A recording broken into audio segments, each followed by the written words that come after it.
Assalamualaikum warahmatullahi wabarakatuh. Salam belajar anak-anak ibu semua. Hari ini kita akan belajar untuk pertama kalinya di kelas 6, yaitu tema 1, Selamatkan Makhluk Hidup, subtema 1 dengan judul Tumbuhan Sahabatku. Pembelajaran yang pertama. Anak-anak ibu semua, mari kita simak pembelajaran hari ini, yaitu mengenai subtema 1, Tumbuhan Sahabatku. Apa saja muatan pelajaran yang ada di dalam subtema 1 pembelajaran 1 ini? Nah, di sini ada pelajaran bahasa Indonesia, yaitu menentukan ide pokok dalam paragraf.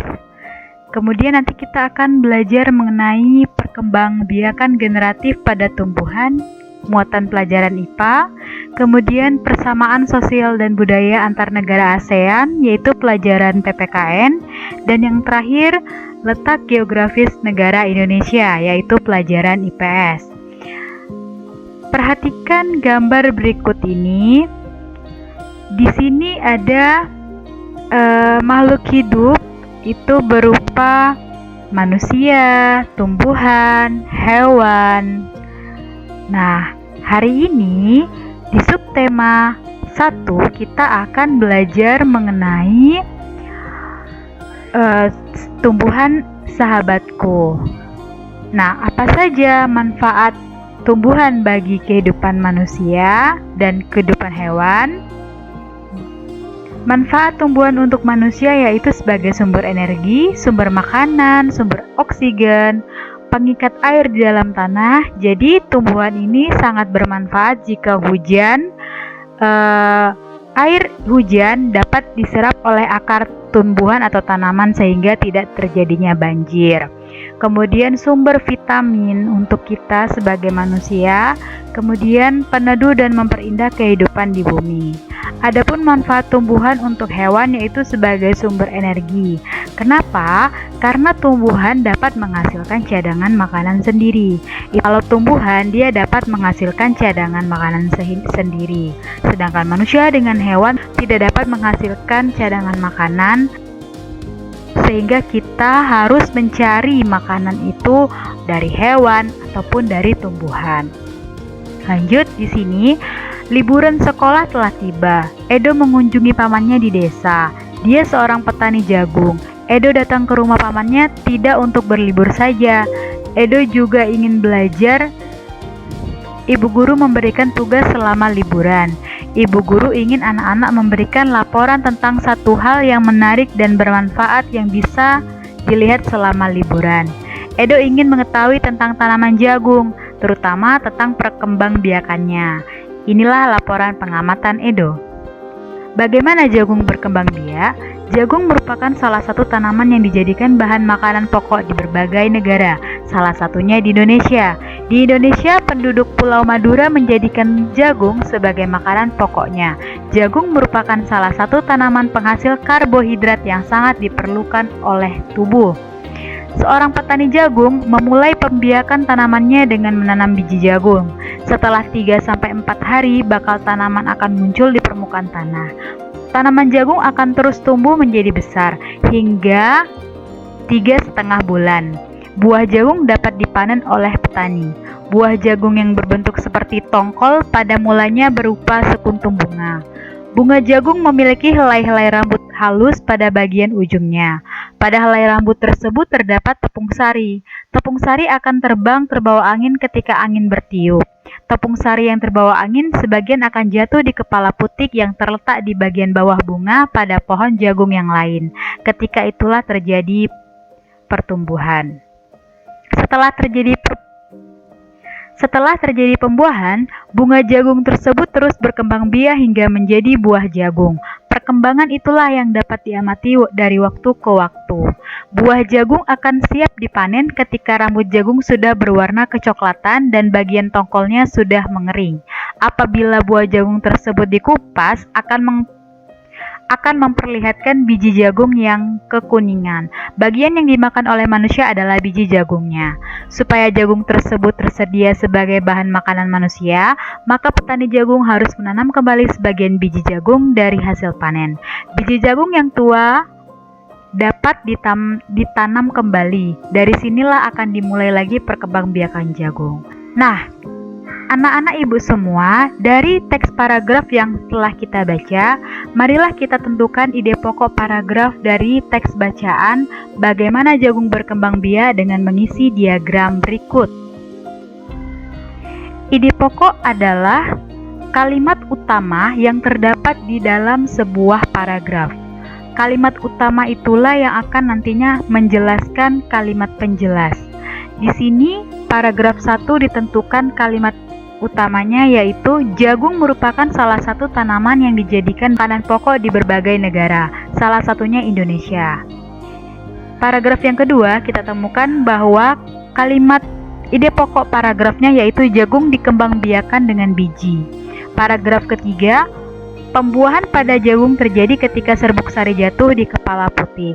Paragraf keempat, bunga yang sudah mengalami pembuahan akan terus tumbuh dan berkembang menjadi jagung.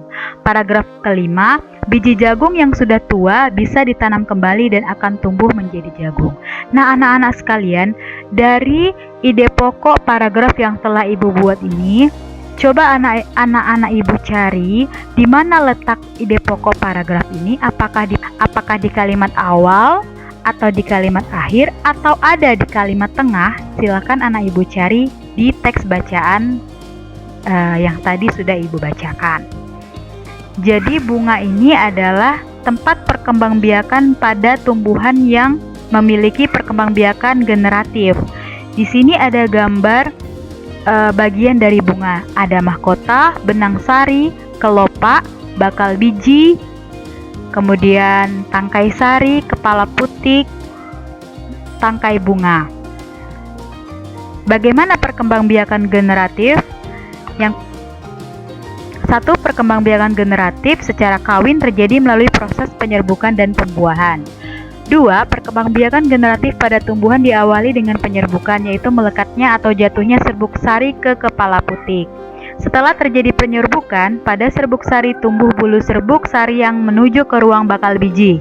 Kemudian serbuk sari akan masuk ke ruang bakal biji melalui buluh serbuk sari.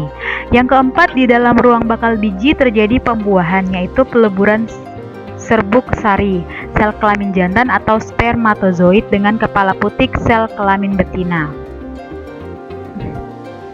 Jadi pada bunga, alat kelamin jantan itu terletak pada benang sarinya, sedangkan kepala putik merupakan alat kelamin betina. Yang kelima, hasil dari pembuahan adalah zigot. Yang keenam, zigot berkembang menjadi lembaga. Lembaga berkembang menjadi bakal biji. Bakal biji berkembang menjadi biji dan bakal buah. Kemudian bakal buah berkembang menjadi daging buah. Yang ketujuh, lembaga yang berada di dalam biji merupakan calon tumbuhan baru. Yang kedelapan, tumbuhan yang berkembang biak secara generatif antara lain padi, mangga, durian, dan jambu.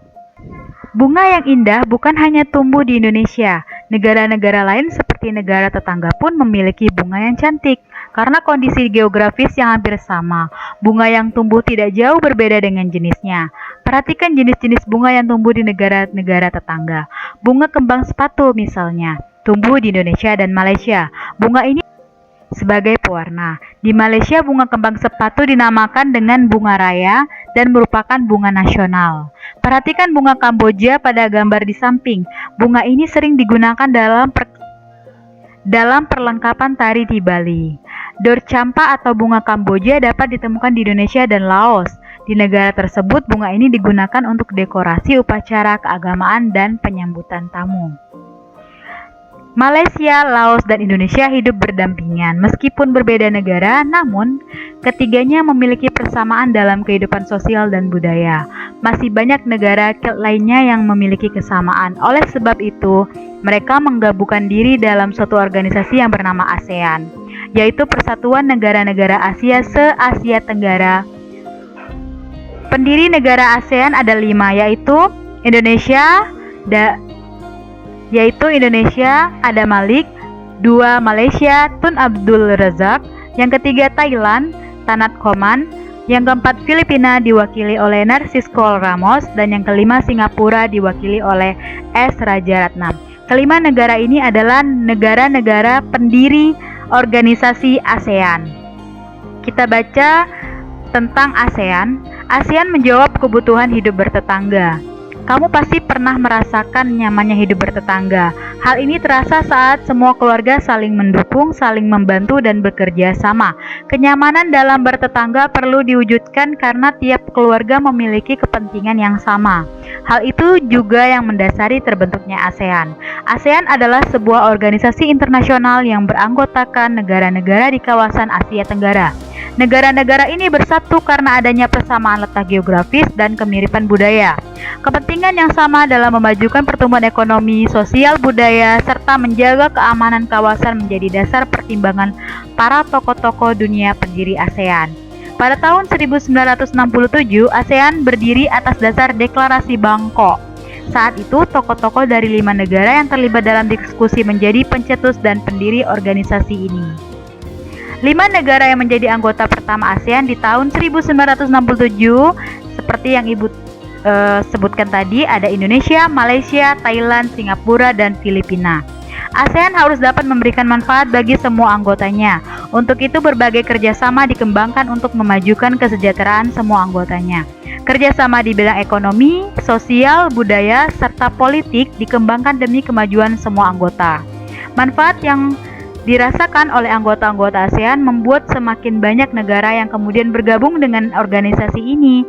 Saat ini ada 10 negara yang menjadi anggota ASEAN berdasarkan urutan waktu bergabungnya.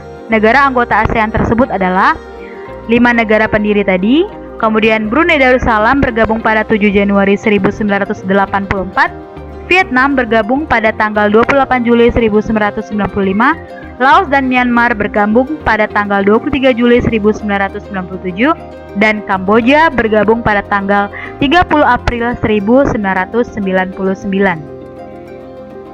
Nah, anak-anak Ibu, silakan baca teks bacaan tentang kehidupan sosial budaya masyarakat ASEAN pada buku tema 1 Selamatkan Makhluk Hidup halaman 9 sampai dengan halaman 13. Silakan anak-anak Ibu buka di buku tema tersebut yang akan Ibu bagikan di Google Classroom-nya. Bagaimana dengan kondisi geografis Asia Tenggara? Letak geografis Asia Tenggara berada di antara 3 perairan, yaitu Samudra Hindia dan Teluk Benggala di bagian barat, Laut Cina Selatan di utara, dan Samudra Pasifik di bagian timur. Wilayah Asia Tenggara dibagi menjadi 2 daratan, yaitu daratan berbentuk semenanjung. Wilayah yang berbentuk semenanjung adalah Myanmar, Thailand, Laos, Kamboja, Vietnam, dan wilayah Malaysia bagian barat. Daratan berbentuk gugusan kepulauan itu ada di Indonesia, terutama kita disebut dengan negara kepulauan, kemudian Filipina, wilayah Malaysia bagian timur, Singapura, dan Brunei Darussalam. Demikianlah materi pembelajaran yang dapat Ibu sampaikan hari ini tentang tumbuhan adalah sahabatku, subtema 1, tema 1, selamatkan makhluk hidup di kelas 6.